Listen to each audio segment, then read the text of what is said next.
بسم الله الرحمن الرحيم، والصلاة والسلام على سيد المرسلين سيدنا محمد أشرف خلق الله. الحمد لله رب العالمين. اللهم إنا نسألك حفظ النبيين وفهم المرسلين والملائكة المنزلين المقربين. اللهم إني استودعناك ما حفظنا فرده إلينا عند الحاجة إليه. بإذن الله تعالى إن شاء الله هبدأ النهاردة في أول آه، مراجعة على الحديثة، وهبدأ بمراجعة الفصل الخامس. معايا 70 سؤال في الفصل الخامس على الفصل الظواهر اللي في الفصل الخامس، مسائل متنوعة. لكن حابب أذكرك وأذكرك إن بعد إن شاء الله ما هتخلص الحصة، أنت مش محتاج تتفرج على الحصة كلها، لأن هنزل لك البي دي إف بتاع الأسئلة. حضرتك تحل الأسئلة، وممكن ترجع في الفيديو للي يستعصي عليك فهم فقط، أو اللي مش هتكون عارفه، عشان ما تضيعش وقتك في الاستماع للفيديو كامل، لأن ممكن يكون الفيديو بالنسبة لك طويل شوية. لكن ممكن ترجع للسؤال أو المسألة اللي أنت وقفت فيها وتشوف هي بتتحل إزاي، وإن شاء الله ربنا يكلل تعبكم وجهودكم بالنجاح. أنا عارف إن أنتوا تعبتوا معايا جدا السنة دي، علينا كمية كبيرة جدا من الكتب ومن الأسئلة. بنحاول إن إحنا نختتمها بكتاب جميل جدا اسمه كتاب المقاومة. كتاب بجد فعلا رائع. برضو حابب أذكركم بشيء، إن شاء الله بإذن الله تعالى في الأربع أيام بتوع المراجعة اللي هم قبل امتحان الفيزياء، مطلوب من حضرتك تحل امتحانات شاملة، حتى لو أنت مش مذاكر المنهج كامل. الحل هيذكرك ويفكرك. ما تقولش ان انا هستنى لما اخلص كله وبعدين ابدا احل شوامل. لا، ابدا بالشوامل في نهايه اليوم. خلي جزء من اليوم لمراجعات جزئيه على الفصول. طبعا ممكن تبدا بالحديثه كامله كلها تخلصها في يوم واحد، اللي هو اليوم اللي هترجع فيه من امتحان الفرنساوي. وبذكرك لازم تحل شامل كتير، شوامل كتير. الفكرة كلها إن أنت تدرب نفسك على الوقت، وتدرب نفسك على امتحانات كتير. الكتاب اللي انا براجع منه هو كتاب الامتحان. كتاب الامتحان عامل 9 نماذج امتحانات جمهورية مصر العربية السابقة من تجريبي ودور أول وثاني، ومعاهم 13 امتحان هو حاططهم. هنزل لكم كمان عليهم 10 امتحانات. يبقى كده إجمالي عدد الامتحانات 32 امتحان. لو قسمناهم على 4 أيام يبقى تقريبا في اليوم بحل 8 امتحانات. ودوت كده يعني هيعتبر معدل بالنسبه لنا كويس. نبدا بقى مع بعض على طول كده. بيقول السؤال الاول ايه؟ بسم الله الرحمن الرحيم. نجمان اكس واي مختلفان في الحجم، وكان الطول الموجي المصاحب لاقصى شده اشعاع من اكس في اللون الاحمر. يعني اكس بيقع في منطقه اللون الاحمر. طيب بينما الطول الموجي المصاحب للنجم واي بيقع في اللون الازرق. طيب انا دلوقتي عارف ان الطول الموجي للاحمر اكبر من الطول الموجي للازرق. طب ما علاقة الطول الموجي بدرجة الحرارة؟ علاقة الطول الموجي بدرجة الحرارة علاقة عكسية طبعا لعلاقة أو قانون فين. إذا بما إن الطول الموجي الإكس أكبر من الطول الموجي للنجم واي، إذا هتكون درجة حرارة النجم إكس أقل من درجة حرارة النجم إيه؟ واي. يبقى الإجابة الصحيحة هي نمرة ب.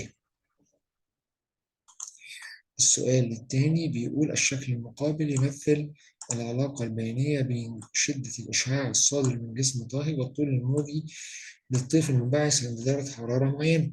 إذا زادت درجة الحرارة إيه اللي هيحصل؟ طبعا أنا عارف إن كل ما بتزيد درجة الحرارة يبقى شدة الإشعاع هتزيد، والمساحة تحت المنحنى هتزيد، قمة المنحنى هتروح ناحية الأطوال الموجية القصيرة. إذا الإجابة الصحيحة بالنسبة لي هي إن كلهم ينفعوا بالنسبة لي. يبقى الإجابة جميع ما سبق. طيب السؤال اللي بعده بيقول الشكل المقابل يمثل العلاقة البينية بين الطول الموجي لإشعاع جسم أسود و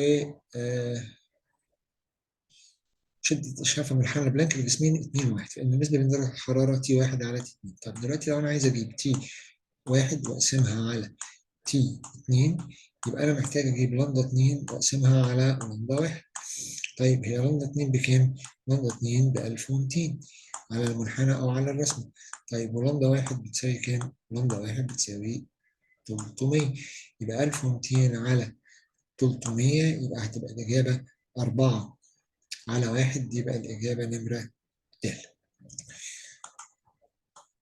برضه لسه مكملين في ظاهرة أو قانون فين.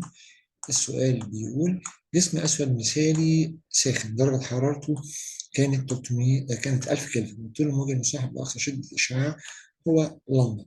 وبعدين رفعنا درجة الحرارة إلى 4000 كلفن، فإن الطول الموجي المصاحب لأقصى شدة إشعاع هيكون كام؟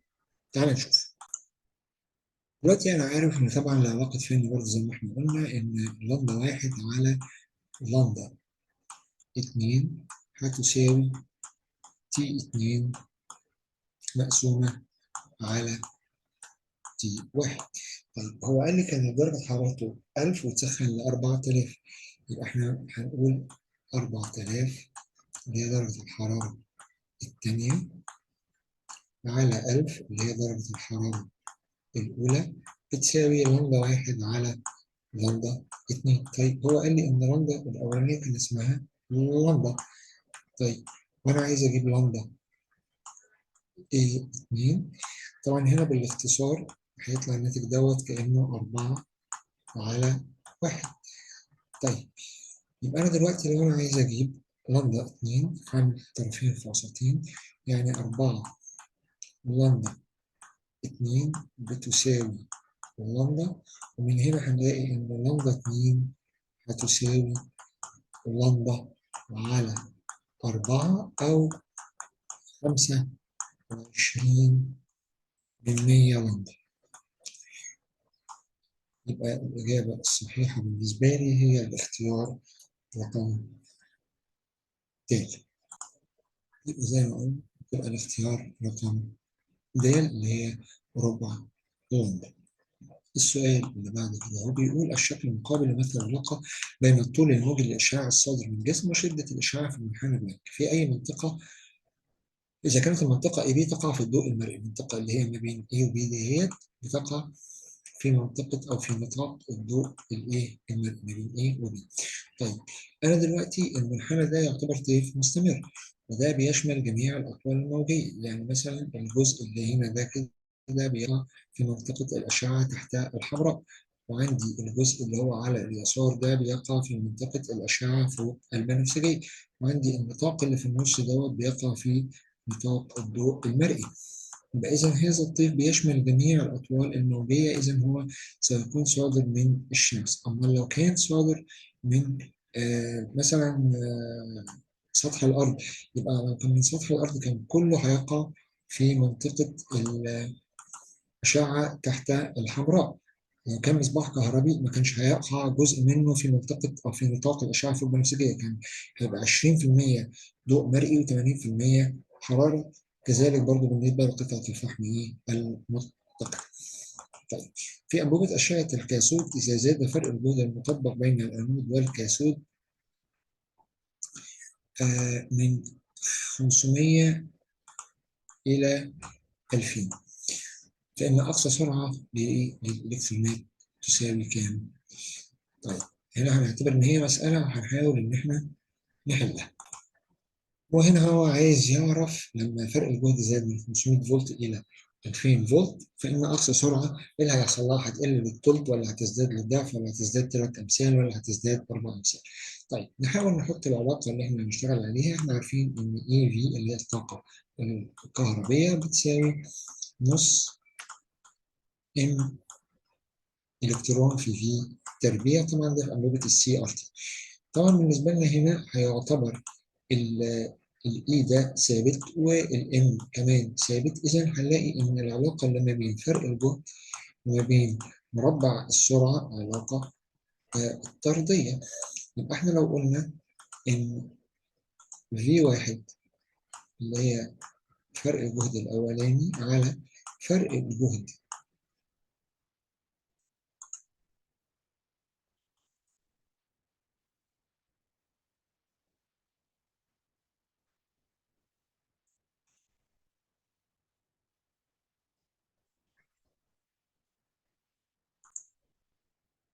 لو احنا قلنا ان ايه في في بتساوي نص ام في تربيع، ولو احنا اعتبرنا ان شحنة الالكترون كتلة الالكترون هي حاجات من الثوابت، يبقى معنى كده ان فرق الجهد هيتناسب تناسب طردي مع مربع السرعة. فرق الجهد هيتناسب تناسب طردي مع مربع السرعة. يبقى بالتالي لو احنا جينا قلنا ان في واحد اللي هي فرق الجهد الأولاني على في اتنين اللي هو فرق الجهد التاني يساوي مربع السرعة الأول على مربع السرعة التانية. طيب احنا هنا ممكن نقول ان انا كان معايا فرق الجهد في الاول ب 500، وبعدين بقى هذا الفرق 2000، يبقى فرق الجهد 500 على 2000 ده هيساوي في واحد تربيع على في 2 تربيع. لو احنا اختصرنا ال 500 مع ال 2000 هيطلع نص، هيطلع ربع، يطلع واحد على 4. طيب أنا دلوقتي أنا عايز أجيب لي واحد على في 2، هو قال لي إن في الأولانية كان اسمها في. طيب أنا عايز أجيب في 2، يبقى أنا هنا اهوت محتاج آخد الجذر التربيعي للطرفين. يبقى لو خدت الجذر التربيعي للطرفين هيطلع معايا إن نص بتساوي في على في 2. يبقى هنروح جايين ضاربين الطرفين في الوسطين، يبقى في 2 هتساوي 2 في. هنرجع بقى للاختيارات عشان نشوف ايه اللي حصل. هو كده هتزداد الى ايه؟ هتزداد هنا الى الضعف. بالرجوع للسؤال هنلاقي ان في انبوبة اشعة الكاثود اقصى سرعة للالكترونات اللي هيحصل لها، هنلاقي ان اقصى سرعة للالكترونات هنا هتزداد الى الضعف. السؤال اللي بعده بيقول إذا كان فرق الجهد بين الأنود والكاثود دوت بيمثل بالنسبة لي في فرق الجهد، كان أقصى طاقة حركة للإلكترونات. طيب أنا عندي دلوقتي الكايناتيك انرجي بتساوي نص ام في تربيع، لكنها بتساوي برضه في نفس الوقت اي في في. يبقى أنا دلوقتي أقدر إن أنا أحسب الطاقة بتاعة الحركة بتاعة الإلكترون، وإن أنا هضرب شحنة الإلكترون وهنسبتها في 10 أس سالب 19 في فرق الجهد اللي هو 25,000، هيطلع معايا هيساوي 4 في 10 أس سالب 15. يعني الإجابة رقم ب. ده بالنسبة لإيه؟ ده بالنسبة لطاقة الحركة. طيب المطلوب التاني هو عايز أقصى سرعة. طب أنا عارف إن طاقة الحركة ديت ممكن إن أنا أفكها إن هي تبقى نص ام إلكترون في الفي تربيع بتساوي الرقم اللي أنا جبته دهوت. طيب أنا عايز دلوقتي إيه؟ أنا عايز دلوقتي السرعة. يبقى أنا عشان أجيب السرعة يبقى أنا هجيب الجذر التربيعي لاتنين مضروبة في 10 في 4 مضروبة في 4 في 10 أس سالب 15 مقسومة على مقسومة على كتلة الإيه؟ الإلكترون. نحسبها ونشوف هتطلع بتساوي كام. لما حسبناها طلعت معانا بالظبط رقم كبير. هندوس على اي ان جي بالتقريب هيطلع 93.76 في 10 أس 6، اللي هي تقريبا بالتقريب هتطلع 9.38 في 10 أس سالب 7. ننقل للسؤال اللي بعد كده اهوت. بيقول في الخلايا الكهروضوئية عند استخدام مصادر ضوئية مختلفة وحدية الطول الموجي كلما زاد التردد فأي الاختيارات التالية صحيحة معا. طبعا لو أنا زودت التردد هتزداد أقصى سرعة للإلكترونات منبعثة. صحيح؟ وكمان هيزداد طاقة الحركة العظمى للإلكترونات الكهروضوئية، ده صحيح. وكمان هتزداد كمية حركة الإلكترونات الكهروضوئية من بعث. لكن آه يقل الطول الموجي للحرج؟ لا. كلما زاد التردد يقل الطول الموجي للحرج لكسود الخلية الكهروضوئية؟ لا، ده ملهوش دعوة بالضوء الساقط. تردد الحرج ملهوش دعوة بالضوء الساقط، تردد الحرج له دعوة بنوع مادة الكاثود نفسه اللي أنا عامل منه.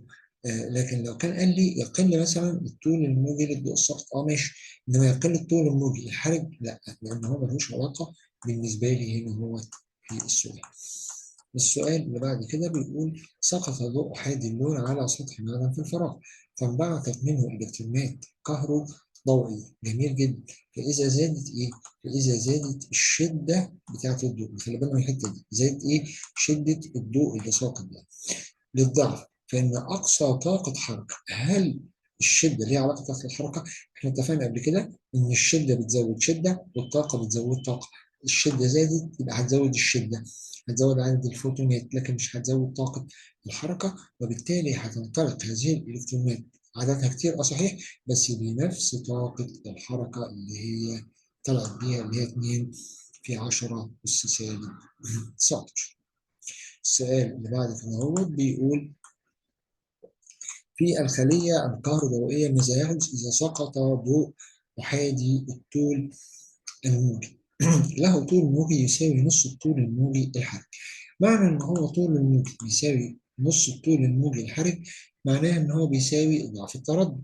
معنى إن هو بيساوي ضعف التردد يبقى هو بيساوي ضعف دالة الشغل. طيب نحاول نجيبها من الأول مع بعض تاني. أنا عارف إن الكاينتيك إنرجي في الخلية الكهروضوئية بتساوي طاقة الضوء اللي سقط ناقص دالة الشغل. طب جميل جدا. هنا هو بيقول لي بقى إن الضوء اللي سقط دوت ماله؟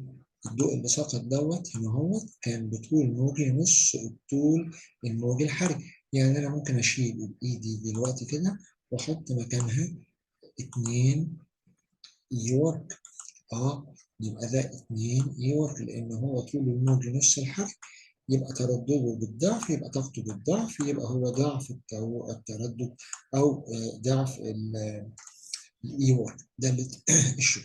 إذا بما إن هو سقط بطاقة أكبر من دالة الشغل يبقى هتنبعث إلكترونات. يبقى الاختيار الأولاني دوت كده هو بالنسبة لي غلط. إن هو لن تنبعث إلكترونات، لا ده هتنبعث إلكترونات. طيب هتنبعث طاقتها بتساوي نص دالة الشغل. طب تعالى نشوف طاقة الحركة هنا لو جينا حسبناها هنلاقي إن هي بتساوي الإي وورك 2 إي وورك ناقص إي وورك، يعني ده لما نطرحهم من بعض يبقى طاقة الحركة اللي هتطلع هتساوي إي وورك. يبقى هنا هو هي هتنطلق إلكترونات وتمتلك طاقة حركة تساوي دالة الشغل. تساوي دالة الشغل، إجابة نمرة ج. لكن مستحيل إن هي تنطلق بالنص ومش بالكده. تمام؟ يبقى الإجابة الصحيحة هتكون نمرة كده. السؤال اللي بعد كده هو بيقول إن أنا عندي لزيادة شدة التيار الكهربائي المتولد في الخلية الكهربائية، لسه قايلين من شوية عايز تزود شدة يبقى تزود شدة، يبقى زيادة التيار الكهربائي لازم يزود شدة الضوء الساقط. أما زيادة الطول الموجي للضوء الساقط أو تقليل التردد ده ملوش دعوة، ده له علاقة بالتحرك بتاع الإلكترونات نفسها. إنما هنا هو إنما التيار الكهربائي الموجود بالفعل موجود فيه تيار، أنا عايز أزود شدته فقط يبقى هزودها زي ما قلنا بزيادة شدة الضوء. السؤال رقم 12 بيقول سقط شعاع ضوئي على كثافة خلية كهروضوئية فانبعثت منه الإلكترونات بالكاد، يبقى دي ضغط حركة. استخدمنا شعاع ضوئي آخر له نفس الشدة، له نفس الشدة ولكن طوله الموجي أقل. هو له نفس الشدة يعني له نفس العدد. طيب بيقول أي من الاختيارات التالية ممكنة معا؟ تزداد أقصى سرعة. طيب أنا بما إن أنا قللت الطول الموجي يبقى أنا كده زودت التردد، يبقى زودت الطاقة، يبقى هتزداد، يبقى ديت هتزداد، يبقى ديت صحيحة. تزداد أقصى الحركة، أيوه بالظبط، كمان هتزداد طاقة الحركة. طب تزداد شدة التيار؟ لا، ليه؟ مش هتزداد شدة التيار حضرتك لأن أنت مستخدم نفس الشدة بتاعة الضوء الساقط، يبقى مش هتزداد شدة آه ال آه ال- طيب. لا تتغير دالة الشغل لسطح المعدن، طبعا مش هتتغير دالة الشغل لسطح المعدن لأن دالة الشغل لسطح المعدن ليست لها علاقة بشدة الضوء اللي سقط. يبقى العبارة الوحيدة الخاطئة هي العبارة نمرة ب. السؤال اللي بعد كده بيقول في الشكل المقابل يمثل علاقة بين طاقة الحركة العظمى للإثارة الكهربائية المنبعثة من سطح معدن وتردد الضوء الساقط. هو عايز نمرة واحد يعرف النقطة إكس دي بتمثل إيه؟ النقطة إكس دي بالنسبة لنا يا جماعة تمثل دالة الشغل. يبقى النقطة إكس اللي هنا دي كده أهو هي بتمثل إيه؟ بتمثل الإي وورك. يبقى الاختيار الأولاني هي هتمثل دالة الشغل أو الاختيار. طيب النقطة واي هتمثل إيه؟ النقطة واي دي مقطوعة من محور اسمه نيو. إحنا اتفقنا قبل كده أن الجزء المقطوع بيكون من نفس جنس المقطوع منه، فالمقطوع من محور السنة نيو يبقى دي تمثل نيو، بس دي مش أي نيو، دي نيو كريتيكال، يعني دي تمثل التردد الحرج بالنسبه لي. طيب السؤال نمره ج بيقول طب لو انا دلوقتي جبت النسبه بين اكس على واي، اكس اللي هي بتمثل الاي وورك وقسمتها على واي اللي هي بتمثل النيو كريتيكال. طيب انا عارف ان النيو وورك دي اللي هي عباره عن ايه؟ اللي هي عباره عن اتش نيو كريتيكال مقسومة على نيو كريتيكال، فكده النيو كريتيكال هتروح مع النيو كريتيكال يبقى يتفضل لي ثابت بلانك. يبقى الميل ده بيمثل بالنسبة لنا ثابت بلانك. السؤال اللي بعد كده هو بيقول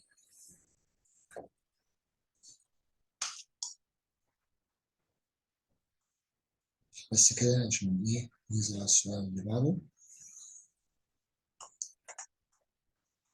بيقول ميل الخط المستقيم. ميل الخط المستقيم بيمثل ثابت بلانك. يبقى ميل هذا الخط المستقيم يمثل ثابت بلانك، يعني الاختيار رقم ألف. يبقى في إجابتين طلعوا ثابت بلانك اللي هو نسبة بين إكس وواي وميل هذا الخط المستقيم. بالمناسبة ميل هذا الخط المستقيم لجميع المواد بيكون ثابت لأنها قيمة ثابتة.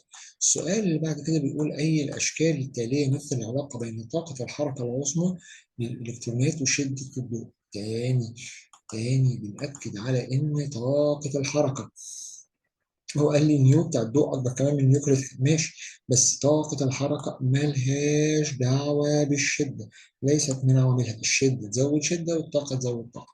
هو لو كان قال لي مثلا العلاقة اللي مع نيو بتاعت الضوء اللي ساقط كنت هقول علاقة طردية زي الاختيار من جبهه ده، بس ده لو كان مش مع الشدة بقى، ده لو كان مع مين؟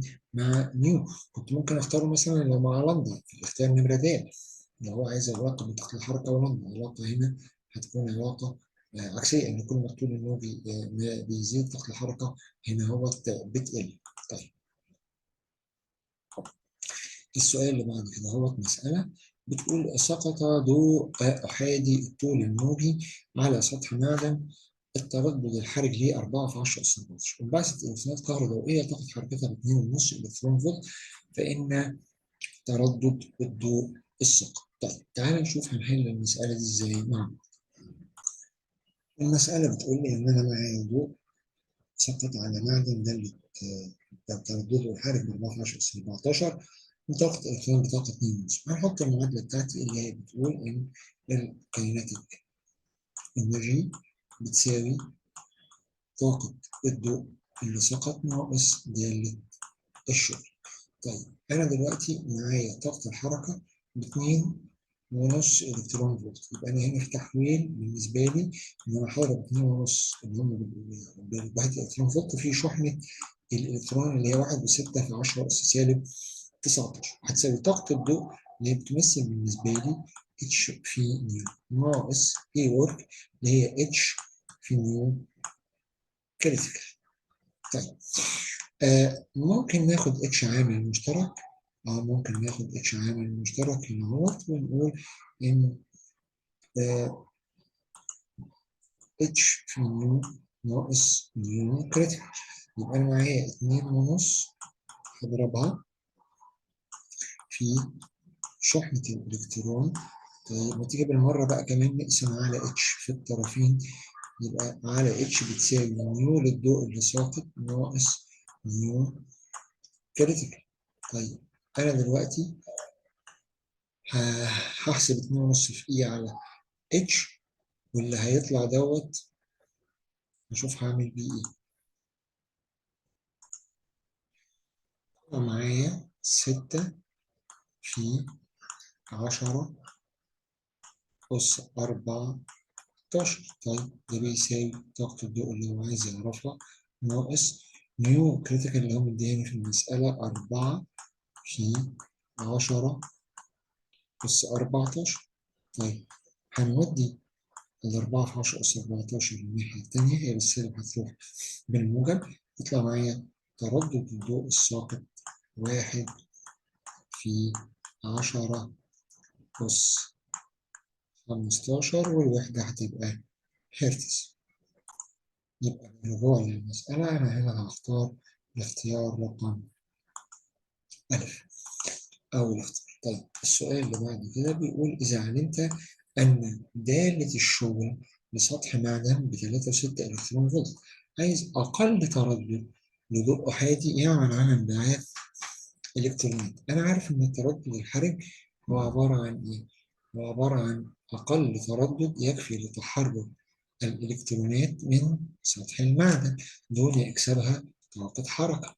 طيب أنا دلوقتي القانون بيقول E work بتساوي H في نيو كريتيكال. طيب أنا دلوقتي عايز مين؟ أنا دلوقتي عايز نيو كريتيكال. يبقى أنا هروح جاي واخد ال H دي أقسم عليها في الطرفين، يبقى أنا هقسم ال E work على ال H، يطلع نيو كريتيكال. يبقى نيو كريتيكال إن أنا هقسم دالة الشغل اللي معايا، بس دالة الشغل اللي معايا فيها مشكلة اللي هي إيه؟ إن هي 3.6 إلكترون فولت. طيب الوحدة إلكترون فولت زي ما إحنا عارفين بنضربها في شحنة الإلكترون هي 1.6 في 10 أس سالب 19، وهنقسمها على ثابت بلانك، هيطلع الاختيار بالنسبة للتردد الحرج هو الاختيار رقم ب. طيب بعد كده جه طلب ايه في المطلوب نمرة ب؟ قال لي الطول الموجي الذي يعمل على انبعاث الكترونات كهربائية من سطح المعدن ليها طاقة حركة عظمى 4 من 10 إلكترون فولت. لا هي عايزة بقى نقعد نحلها، هنروح نتنقل للسبورة نحلها عليها. أنا عندي طاقة الحركة بتساوي طاقة الضوء اللي ساقط ناقص دالة الشغل تبعا لمعادلة أينشتاين. طيب هو قال لي إن الإلكترونات أخذت طاقة حركة 4 من 10 إلكترون فولت، يبقى أنا دلوقتي هاخد 4 من 10 بس هي بالإلكترون فولت، يبقى أنا هضربها في شحنة الإلكترون. 4 من 10 في شحنة الإلكترون بتساوي، هو عايز ايه؟ هو عايز طاقتها ولا عايز الطول الموجي؟ لا هو عايز الطول الموجي. طيب نجيب الأول الطاقة بعدين نتصرف معاها. ناقص دالة الشغل اللي معايا، ما أنا معايا دالة الشغل ب3.6 برضه إلكترون فولت. 3.6 إلكترون فولت. طيب مش دي بالإلكترون فولت ودي بالإلكترون فولت؟ طب ما أنا ممكن أعمل حاجة، ممكن أجيبها الأول كطاقة بوحدة الإلكترون فولت. إن أنا أقول إيه؟ هقعد ضغط الحركة ب 4 من 10 إلكترون فولت ودايرة الشغل بالإلكترون فولت. يبقى أنا هنا ممكن أجيب طاقة الضوء اللي ساقط بإن هي هتساوي 4 من 10 زائد 3.6 يبقى طاقة الضوء الساقط دي هتساوي 4 إلكترون فولت. هو مش عايز طاقة الحركة هو عايز طاقة الضوء، هو عايز الطول الموجي. طيب أنا عندي الطاقة بتاعة الضوء بتساوي اتش في نيو أو بتساوي اتش في سي على لندا.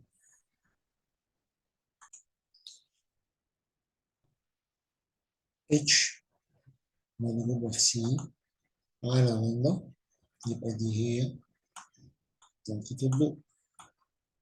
طيب أنا عايز لندا. طب إيه رأيكم إن أنا آخد اللندا دي وأطلع بيها وأنزل، ما أرجعش بإيدي فاضية، أرجع بالإيد. يبقى أنا لو أنا عايز اللندا بتاعة الضوء اللي سقط، يبقى أنا هضرب اتش في سي وأقسمها على الإي.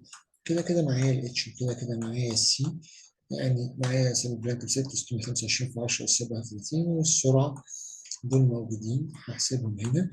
طب طاقة الضوء مش هينفع أحطها بوحدة إلكترون فولت، لازم أرجع بقى أحولها إن أنا هضربها في شحنة الإلكترون اللي هي 1.6 في 10 أس سالب 19، وأحسب اللمبة وأشوف هتساوي كام. اللمبة طلعت يا جماعة 3.105 من 1000 في 10 أس سالب 7. طبعا دي كده بوحدة إيه؟ دي كده بوحدة المتر، اللي هي بالتقريب يعني 3.11 تقريبا، 3.11 في 10 أس سالب 7، يعني الاختيار رقم ج. الاختيار اللي بالنسبة لي بيمثل إجابة في 16 ب أو 16 تاني مطلوب هو الاختيار رقم ج، اللي هو 3.11. طيب السؤال اللي بعد كده بيقول سقط ضوء أحادي الطول الموجي طوله 480 متر، ما ينفعش أسئلة التسعة. أنا معدن ده اللي شغله، فإن ما يحدث هو. عشان أعرف إيه اللي هيحصل لازم الأول أجيب الطول الموجي الحرج وأبدأ أقارنه بالطول الموجي اللي سقط عندي. فأنا دلوقتي هروح أجيب الطول الموجي الحرج. طب أجيب إزاي الطول الموجي الحرج؟ أنا عارف إن الإي وورك بتساوي اتش في سي على لندا. طب أنا عايز مين؟ أنا عايز لندا، يبقى أنا هطلع بلندا وأنزل مكانها الإي وورك، يبقى أنا عايز لندا هشيل لندا من هنا وأحط مكانها الإي وورك، يبقى لندا هتساوي اتش في سي على إي وورك. طب في حاجة هضطر إن أنا أحولها؟ لأ، لأن هو عاطيني الإي وورك بالجول. نحسب بقى من هنا الطول الموجي ونبدأ نقارن نشوف الطول الموجي اللي هيساوي كام معايا. الطول الموجي طلع معايا 84 بس في 10 أس سالب 7، ده كده بالمتر. طب لو حولت للنانومتر هيطلع معايا 480 نانومتر. الله، طب الضوء اللي سقط كان بكام؟ كان ب 480 نانو. طب وده شغله بكام؟ ب 480 نانو برضه. إذا هتتحرر ولا لأ؟ هتتحرر إلكترونات بس بالكاد. يبقى هتنبعث إلكترونات من سطح هذا المعدن لكن بالكاد، يعني بدون اكتساب أي نوع من أنواع طاقة الحركة. السؤال اللي ورا السؤال دوت بيقول سقط ضوء أحادي الطول الموجي طوله الموجي 1987 على معدن في انبعاثة إلكترونات، ومعايا سرعتها العظمى، وهو عايز دالة الشغل تساوي تقريبا كام إلكترون فولت. طب تعالى نشوفها تاني كده. معايا ضوء، معايا طول الموجي، كده ممكن أحسب طاقة الضوء بسبب الانجستروم هضربها في 10 أس سالب 10. الإلكترونات الكهروضوئية انبعثت معايا سرعتها، هقدر إن أنا أحسب طاقة الحركة بتاعة الإلكترونات، وبعدين أطبق علاقة أينشتاين أجيب منها دالة الإيه؟ الشغل. العلاقة بتاعت أينشتاين بتقول إن طاقة الحركة كاينتيك إنرجي بتساوي طاقة الضوء ناقص دالة الشغل. طيب المطلوب بالنسبة لي هو دالة الشغل.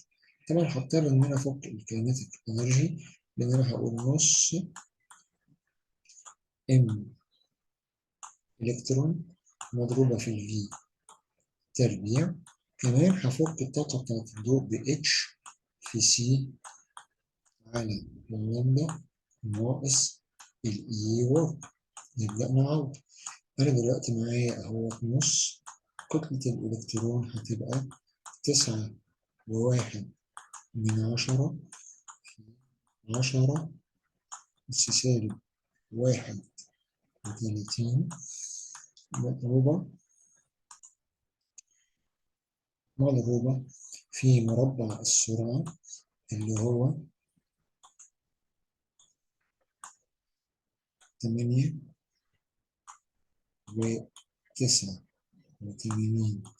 من 100 في 10 أس 5 بس الكل تربيع.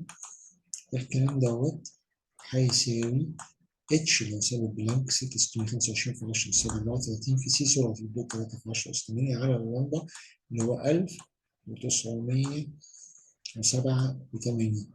بس 1987 الوحدة هنا إيه؟ الوحدة هنا هو بالإنجسترون، يبقى أنا لازم أضربها في 10 أس سالب 10.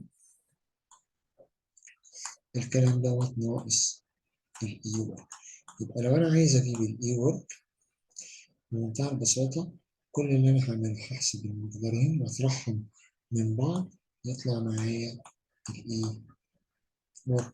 بس في حاجة اصبر معايا بقى، الوحدة اللي هتطلع هنا كإي ورك بالجول، نشوف هتطلع كام جول الأول وبعدين إزاي هنحولها لإلكترون. معلش نسينا هنا حاجة، إن أنا هضرب دي في اللي هي كتلة الإلكترون اللي هي 12.9 في 10 أس سالب واحد وكام؟ 31. لما حسبنا دي طلعت كام بالإلكترون فولت؟ طلعت كام بالجول؟ طلعت 6.4 في 10 أس سالب 19. 6.4 في 10 أس سالب 19. طيب هنعمل إيه بعد كده عشان نحولها لإلكترون فولت؟ هنروح جايين قاسمين الرقم دوت على شحنة الإلكترون اللي هي 1.6 في 10 أس سالب 19. هتطلع معايا بالتقريب 4 إلكترون فولت. أرجع بقى للمسألة عشان نشوف الاختيار ده رقم. طيب هلاقي إن الاختيار بالنسبة لي اللي بيمثل إجابة السؤال هو رقم ب. طيب المطلوب التاني سهل جدا، أنا عايز التردد الحرج. طيب دلوقتي عشان أجيب التردد الحرج يبقى لازم أقسم زي ما قلنا الإي وورك على ثابت بلانك. طيب الإي وورك إحنا كنا حسبناها كام بالجول؟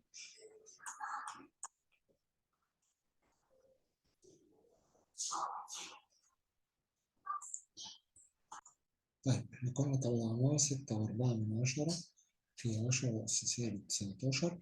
هنقسمه على ثابت بلانك، يعني هنقسم 6.4 في 10 أس سالب 19 على ثابت بلانك اللي هو 6 علامة 625 في 10 أس سالب 4 في 30. هيطلع معايا التردد 9.66 في 10 أس 14، يعني تقريبا 9.67 في 10 أس إيه؟ أس 14، يعني الاختيار رقم ب. طيب السؤال اللي بعد كده هو، خلي بالك بس هنا أنت لازم لما تشتغل بالوحدة بتاعت الهرتز لازم تشتغل وحدة الطاقة بالجول، ما ينفعش بالإلكترون فولت. الشكل المقابل يمثل العلاقة البينية بين التردد والضوء الساقط على أسطح 3 معادن زي ما هو واضح كده إكس وواي وزد. طيب بيقول لي بقى دي علاقة ما بين طاقة الحركة وما بين التردد، أو أقصى طاقة الحركة والتردد بتاعي. الإلكترونات الضوئية المنبعثة من أسطح هذه المعادن، لأن العلاقة بين دوام الشغل. طيب إحنا هنا لو تخيلنا إن إحنا هنزود الشغل ده كده شوية، نيجي هنا اهوت نروح جايين مادين دول كده، هنلاقي إن دي بتتقاطع هنا، فدي هتديني اي ورك. هلاقي ان الاي ورك بتاعت اكس اكبر من الاي ورك بتاعت الواي اكبر من الاي ورك بتاعت الزد، يعني اقل الاي ورك بتاعت زد، يبقى الاختيار هيكون رقم ب. السؤال رقم 19. وطبعا الثلاثة منهم ثابت لأن الثلاثة بيمثلوا ثابت بلانك، فالميل في الثلاثة هيكون مقدار ثابت. السؤال نمرة 20 بيقول شكل يمثل العلاقة البيانية بين مقلوب الطول الموجي للضوء الساقط على كاثود خلية كهربائية ودالة الشغل. طيب هل في علاقة ما بين دالة الشغل والطول الموجي بتاع الضوء الساقط؟ لا، زي ما قلنا إن دالة الشغل لا تتوقف إلا على حاجة واحدة بس، هي نوع المعدن اللي أنا بشتغل بيه، إذا ستكون دالة الشغل مقدار ثابت. طيب السؤال اللي بعده ناخد بالنا بس إن إحنا في تعديل صغير هنا لكلمة الإيورك دي اللي هي ب وج د اللي كانت تكتير.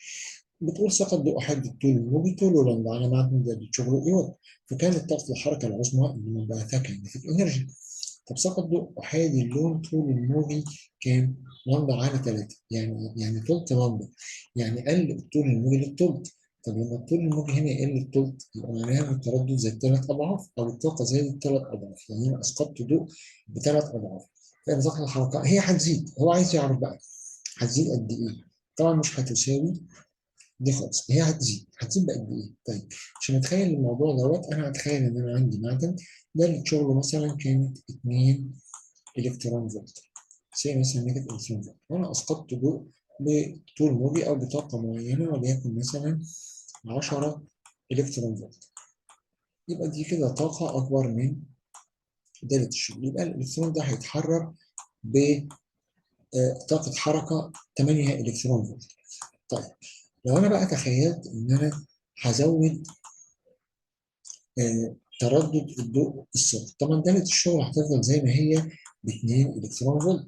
احنا قلنا ان الطول الموجي قل التلت او الطاقه زادت 3 مرات او التردد زاد 3 مرات، يعني بدل ما انا اسقطته ب 10 الكترون فولت فانا كاني اسقطته ب 30 الكترون فولت. تمام، يبقى كده ده هيتحرر بكام؟ بفرق ال 30 من الاثنين، يعني بكام؟ ب 28 الكترون فولت. طيب يا ترى ال 28 الكترون فولت دي قد ايه من طاقة الحركة الأولانية؟ هل هي قدها 3 مرات ولا أكبر منها؟ تعالى نشوف. هي 28 إلكترون فولت. طيب 8 في 3 دي ب 24، 8 في 3 ب 24، وهو تحرر ب 28 يعني أكبر من 3 كاينيتيك إنرجي الأولانية، يبقى الإجابة الصحيحة هتكون نمرة دي. أنا هنا حاولت إن أنا أشوف يعني حل يكون غير تقليدي شوية بحيث إن هو يحل السؤال ده بشكل سريع، يعني في الامتحان هكون محتاج وقت قليل جدا إن أنا أحل هذه النوعية من المسائل. هتاني بسرعة، أنا أسقطت ضوء بطول موجي معين يعني طاقة معينة ولكن كانت 10 إلكترون فولت على معدن، وأنا نفترض إن كانت طاقة أو دالة شغله ب 2 إلكترون فولت. يبقى الإلكترون هيتحرر بفرق الطاقة ما بين طاقة الإلكترون الساقط ودالة الشغل، فهو هيتحرر ب 8 إلكترون فولت. طيب وبعد كده انا رحت جاي عملت اسقاط لضوء تاني طول الموجي طول الاولاني، بمعنى ان هو طول الموجي قد طاقته قد طاقه الاولاني 3 اضعاف، فلو كان طاقه الاولاني كضوء 10 فطاقه الضوء الثاني 30، كده كده دايره الشغل ما اتغيرتش. اذا ايه اللي هيحصل؟ اللي هيحصل ان هو هيتحرر بطاقه، فرق الطاقه اللي بين ال 30 والاثنين اللي هي 28، يبقى 28 دي أكبر من 3 أضعاف الثمانية، يعني 3 أضعاف الثمانية ب 24، يبقى أكبر من 3 كايناتيك إنرجي على طول. طيب السؤال اللي بعد كده اهوت بيقول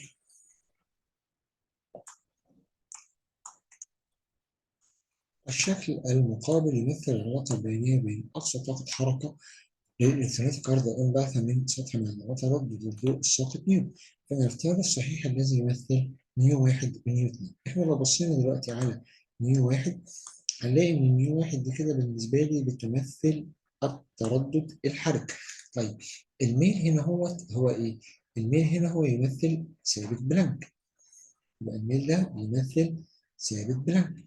طيب يبقى الميل اللي هو اتش بيساوي ثابت بلانك. طب الميل ده عبارة عن إيه؟ عبارة عن فرق الصادات اللي هي فرق الكاينتيك دلتا كاينتيك انرجي على دلتا نيو.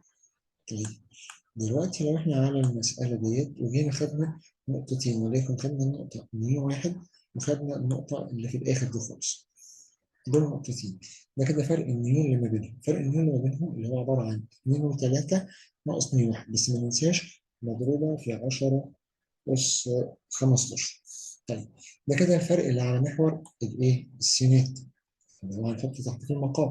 طب فرق محور الصادات، بالنسبة للي على محور الصادات عندي نيو واحد كانت طاقة الحركة بصفر، وعندي نيو 2 اللي هي 2 كانت طاقة الحركة بكام؟ بستة.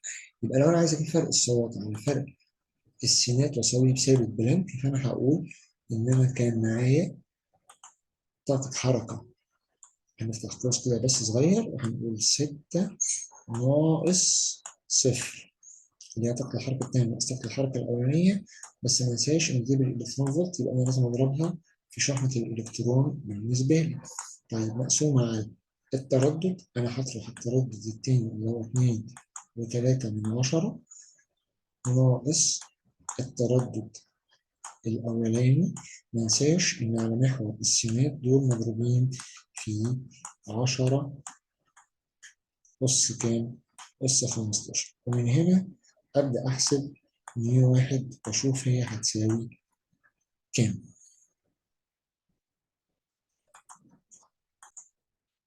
طيب هتطلع نيو واحد بعد ما نحسبها ب85%. طيب بس خلي بالك 85% لسه محتاجة تتحول إن هي تتضرب في كام؟ تتضرب في 10 أس كام؟ 15. لما نضربها في 10 أس 15 هتطلع معايا 8.5 في 10 أس 14. هي كده الاختيار نمرة ألف، مفيش غير. طيب لو أنا عايز أجيب نيو 2، لو أنا عايز أجيب نيو 2 هعمل نفس الطريقة، إن أنا هقول إن اتش اللي هو الميل، بس هختار نقطتين تانيين اللي هما مين النقطتين التانيين بقى؟ النقطتين التانيين اللي هما عند نيو 2، اللي هو عند 2 وعندي الستة برضو ماشي. ده كده فرق الصادات، يبقى فرق الصادات بتاعي هيبقى 6 ناقص 2، برضو لازم يتضربوا في شحنة الإلكترون لأن هما بالإلكترون فولت، يبقى لازم يتحول على فرق الصادات اللي هو 2.3 ناقص نيو 2. هنا لو أنا عايز أطلع نيو 2 على طول من غير بقى ما اضرب التحويله اللي انا عملتها في الاخر، يبقى هسيبها كده ما اضربش في 10 أس 15 واطلع من هنا نيو 2. نشوف كده نيو 2 هتطلع بتساوي كام من غير ما احول بقى. لا بس الافضل ان انا اضرب في 10 أس 15 واطلع الرقم وبعدين ابقى احول. طب انا حسبتها كده طلع كام؟ طلع 1.33. طب 1.33 من 100 تضرب في 10 أس 15 يبقى فعلا الاختيار رقم إيه؟ ألف. طيب السؤال اللي بعد كده هو بيقول إذا سقط ضوء أخضر على شدته أي على كاثود خلية كهروضوئي لا يمر تيار كهربائي، إذا سقط ضوء أزرق له نفس الشدة على كاثود نفس الخلية بيمر تيار، يبقى معنى كده إن الأزرق طاقته أكبر وبالتالي هيخرج بالرغم إن هو له نفس الشدة. طيب فإذا سقط ضوء إيه؟ ضوء أصفر. طيب بالنسبة لي الضوء الأصفر طاقته أقل من طاقة الضوء الأخضر، وبالتالي مش هيمر تيار لأن طاقته أقل من طاقة الضوء الأخضر. إذا كان الأخضر ما حررش لأن الأخضر أقل من دالة الشغل، يبقى معنى ذلك إن هو هينعدم برضه ولا يمر بالنسبة لي تيار كهربائي. الأشكال التالية تمثل 4 حالات لسقوط ضوء أحادي على 4 أسطح معدنية مختلفة في الفراغ، أي منها تنبعث منه إلكترونات بأكبر سرعة. طيب هما الأربعة سقطوا بنفس الطاقة، يعني هما نفس الطاقة، اللي هيتحرك بأكبر سرعة اللي له أقل دالة شغل بالنسبة لي. هنا لو بصينا هنلاقي إن الأولاني دالة شغله تلت، ده نص، ده 2/3 يعني تقريبا حوالي 66%. والأخراني 3/5 يعني تقريبا حوالي 6/10. إذا التلت أقل واحد، لأن التلت معناه 33%. يبقى معناها إن إحنا أسقطنا ضوء. كل الطاقات الضوئية اللي سقطت بنفس الطاقة، يعني ده سقط بطاقة قد ديت بالظبط، هو نفس الضوء بنفس طاقته.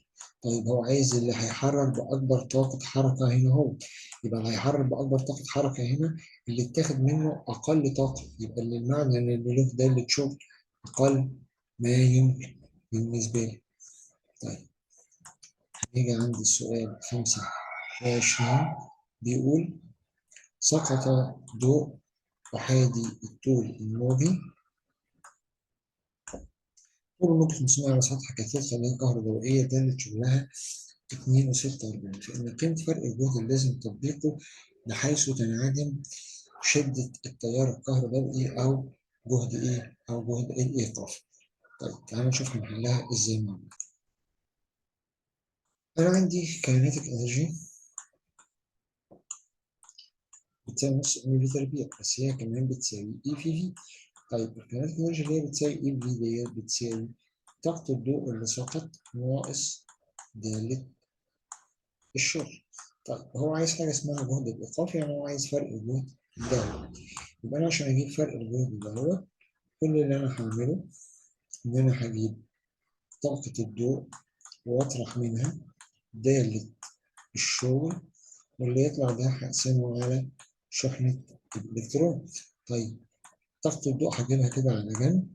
طاقة الضوء بتاعتي بتساوي اتش في سي على اللمبة. أنا معايا اتش سبب بلانك ومعايا السي، هحسب اتش في سي على اللمبة اللي هي 500 نانو، يبقى على 500. تمام هحسب ده كده 500 بس في 10 أس سالب 9، نشوف بيساوي كام. هيطلع 3,975 من 1000 في 10 أس سالب 19.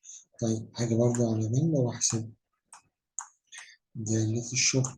أنا هو بيقول لي إن دالة الشغل ب2.46 إلكترون فولت، يبقى أنا هاخد 2.46 وأضربها في شحنة الإلكترون اللي هي 1.6 في 10 أس سالب 19، أشوف طلعت بتساوي 3,936 في 10 أس سالب 19. طيب فاضل لي كده آخر خطوة بقى، إن أنا هروح جاي طارح طاقة الضوء من دالة الشغل وأقسمهم على شحنة الإلكترون، وبالتالي هعرف إيه جهد. هيطلع الحسبة دي 3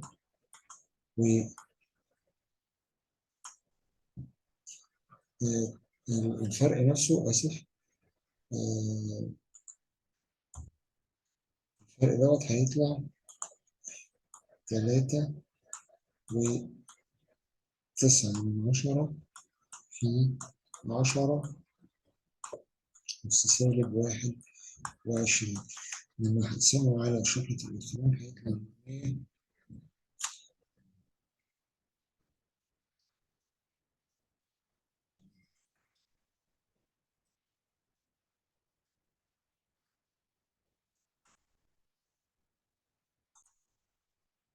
هيطلع معايا 24 من 1000 بالظبط. هيطلع كده 2 4 علامة 0 2 4 3 7 5، بس دوت بالفولت.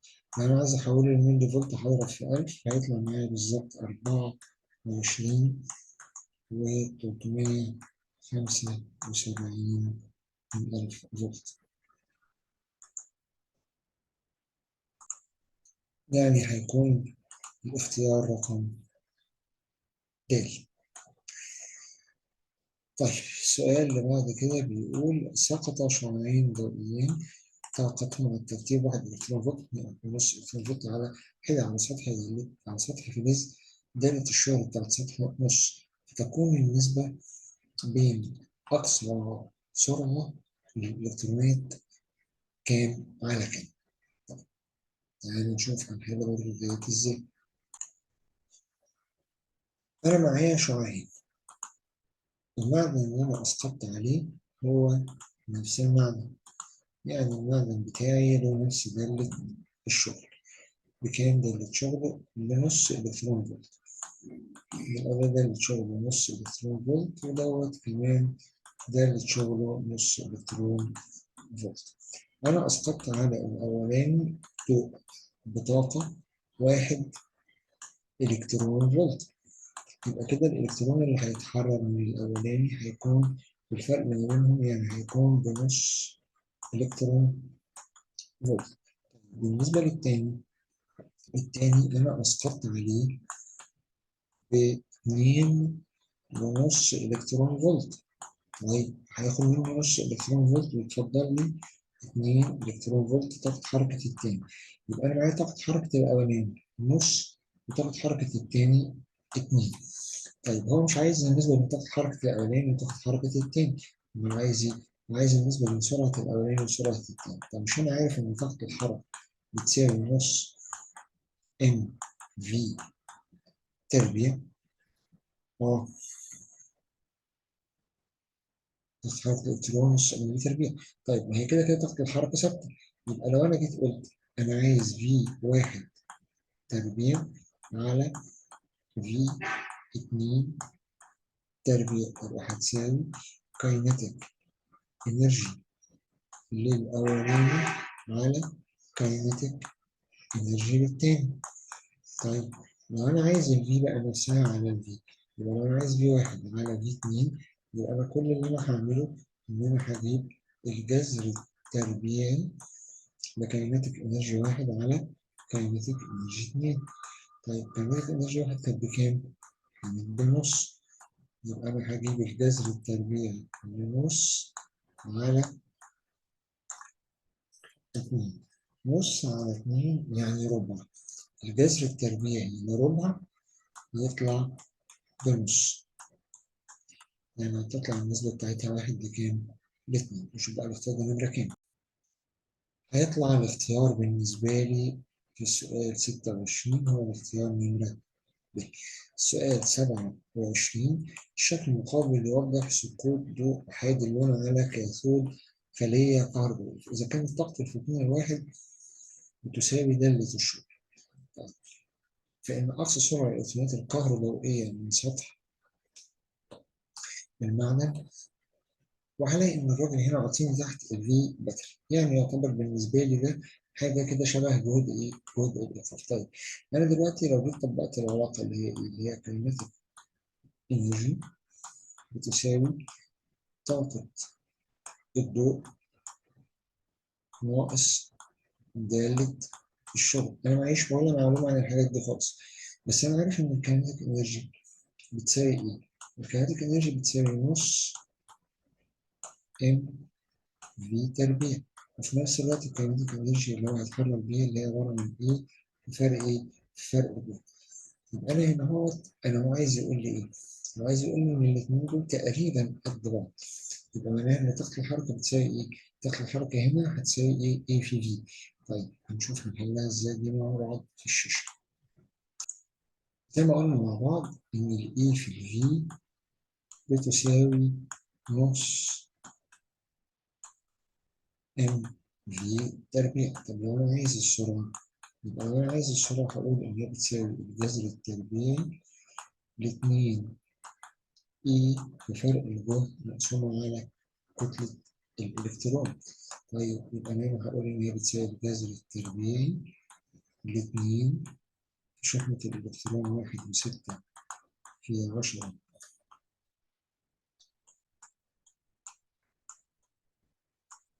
أس سالب 19 مضروب في فرق الجهد اللي هو مديني رسم 3 فولت. 3 فولت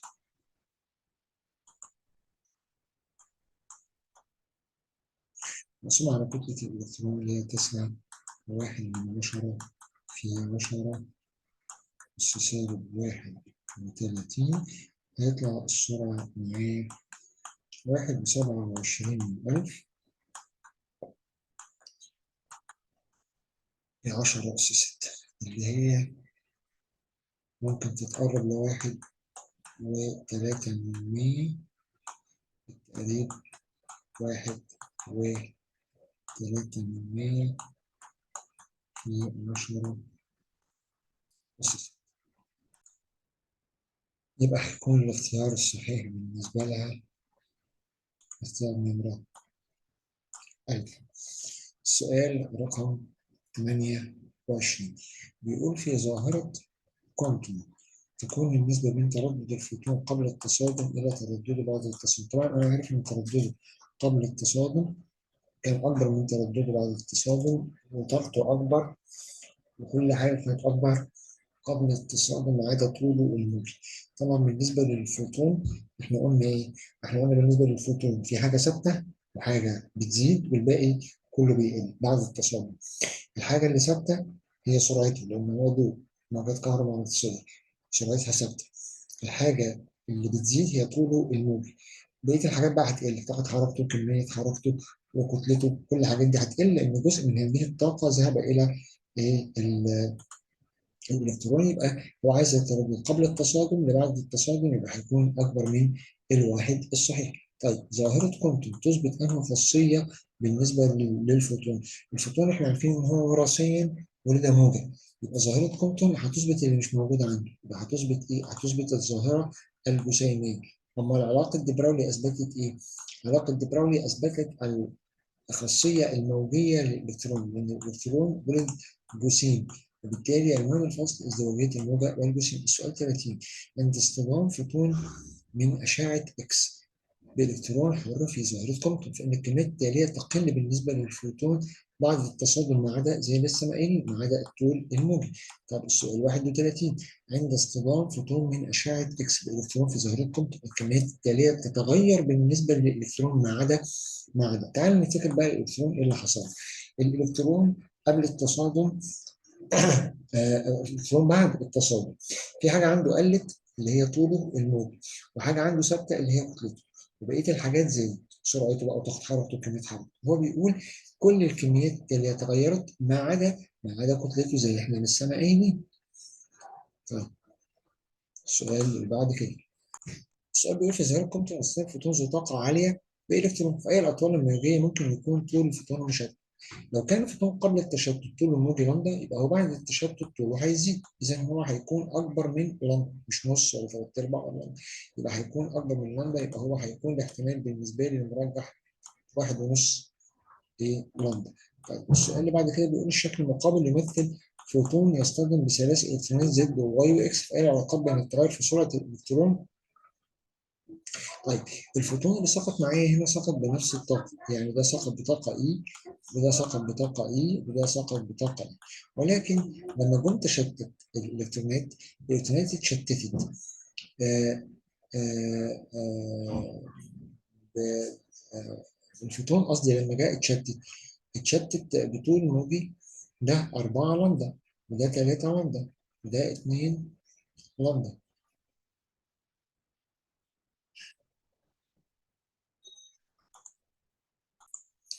طيب احنا زي ما قلنا دلوقتي هو التلاتة سقطوا بطاقة اسمها ايه؟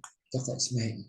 طيب الأولاني بعد ما اصطدم هو طوله الموجي هو في الأول كان طول الموجي 3 لامدا. طيب التاني طول الموجي بقى كام؟ بقى 4 لامدا، يعني طول الموجي زاد 4 مرات، يبقى طاقته هنا ايه اللي حصل لها؟ طاقته هنا قلت الربع، يبقى ده بقى 4 بقى ربع اي، يعني ده كطاقة بالنسبة للفوتون بقت طاقة الفوتون دوت تمثل ربع طاقة الفوتون اللي سقط. طيب يبقى معناها إن الباقي اللي هو التلات أرباع دول راحوا لمين؟ يبقى التلات أرباع كطاقة راحوا للإلكترون. الإلكترون هنا اللي اتحرك هنا هيتحرك بطاقة أو بسرعة تمثل التلات أرباع. طب بالنسبة للتاني، التاني بنفس المنطق كده برضو هو طلع بطول موجي 3 لمدا، كان لمدا بقى 3 لمدا، يعني هو طول الموج زاد 3 مرات يعني طاقته قلت التلت، يعني ده بقى تلت اي. يبقى كده طاقة الحركة بتاعت الإلكترون اللي هيتحرر هتبقى 2 على 3 من اللي اتفضلت. طيب آخر واحد ده فقد نص طاقته، لأن هو طول الموج زاد الضعف، يبقى هو هنا كأن طاقته بقت نص طاقة الأولاني. يبقى الإلكترون هنا اللي اتحرك بالنسبة لي اتحرك بنص. لو أنا قلت مثلا نص إيه نص إيه. طيب هنا لو أنا عايز أرتب الطاقات دهيت هي كده تعتبر مترتب. إن أنا دلوقتي أكبر طاقة حركة هتبقى الإلكترون إكس، وبعدين أقل واي، وبعدين الأقل خالص زد، يعني 3/4 اللي هي 75%، وبعدين 2/3 اللي هي 66%، وبعدين آخر حاجة نص اللي هي 5/10. يبقى طاقة حركة إكس أكبر من طاقة حركة واي أكبر من طاقة حركة زد، يبقى سرعة برضو إكس أكبر من سرعة واي أكبر من سرعة زد. يا رب تكون يعني اتفهمت، لأن الحكاية بتاعت الطول الموج أنا أول ما يجي لي طول الموج يا جماعة أقلبه وأعتبره إن هو إيه طاقة زي ما اتفقنا مع بعض قبل كده. طيب السؤال اللي بعد كده بيقول ايه برضه، بيركز على الحته دي. في ظاهره كومبتون استخدم فوتون طول الموجي والالكترون فتشتت الفوتون بعد التصادم واصبح طول الموجي 2، وكانت الزياده في طاقه الحركه للالكترون المشتت بعد التصادم بتساوي، يعني دي طاقه حركه الالكترون 3 اتش سي على 4 فان الطول الموجي لندا 2 بيساوي كام؟ يعني نشوف هنحلها ازاي على السبوره.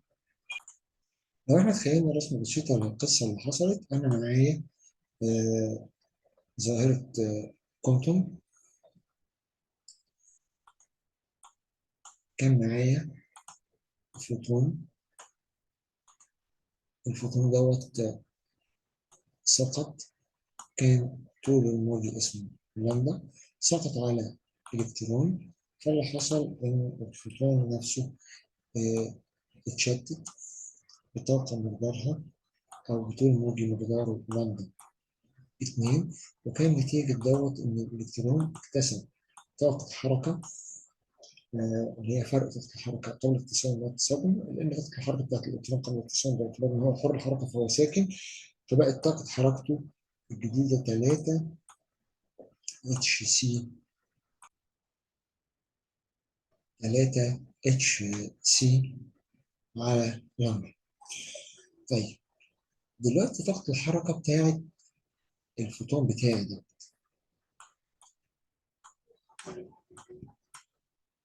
هو قال لي 3 اتش سي على 4. طيب طاقة الحركة بتاعت الإلكترون اللي اتشتت هي عبارة عن فرق ما بين طاقة حركة الفوتون اللي سقط وطاقة حركة الفوتون اللي اتشتت.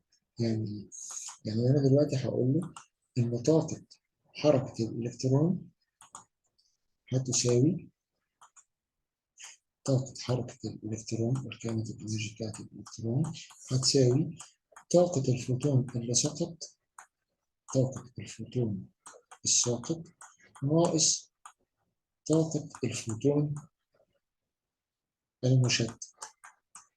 طيب طاقة الفوتون دي أنا ممكن أشيلها وأحط مكانها اتش في سي على لندا. اللي ساقط كان اسمها لندا، طب اللي اتشتت كان اسمها لندا 2. طب هو دلوقتي قال لي إيه؟ هو قال لي إن طاقة حركة الإلكترون اسمها 3 اتش سي على 4 لندا. طب احنا دلوقتي ممكن نقول حاجة بسيطة أوي. هنا اتش سي هتروح مع اتش سي هتروح مع اتش سي، يبقى كل الاتش سي من هنا طبعا تبقى هنشيل اتش سي من هنا واتش سي من هنا واتش سي من هنا. يبقى يتفضل معايا واحد على يبقى يتفضل معايا هنا اهو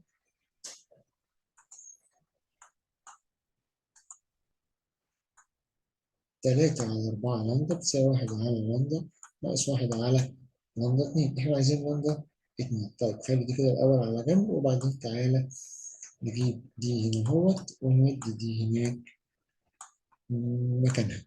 يبقى أنا لما هنودي دي هناك هيبقى معايا إيه؟ هيبقى معايا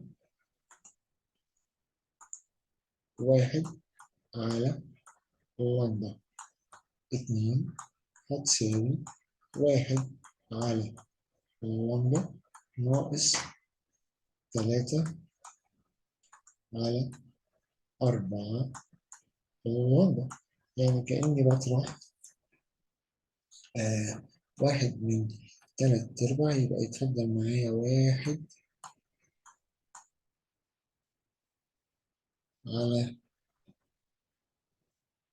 لامدا. 1/4 لامدا. ثم نعمل إيه؟ ثم نعمل طرفين في سطح، بس عايزين ننسى الحتة دي بس كده عشان نكمل فيها الحل. ننسى الحتة دي كده أهو. يبقى أنا كده اتفضل معايا 1/2 هتساوي 1/4 لامدا. هنعمل كروس أو طرفين في وسطين، يبقى لامدا 2 هتساوي 4 لامدا.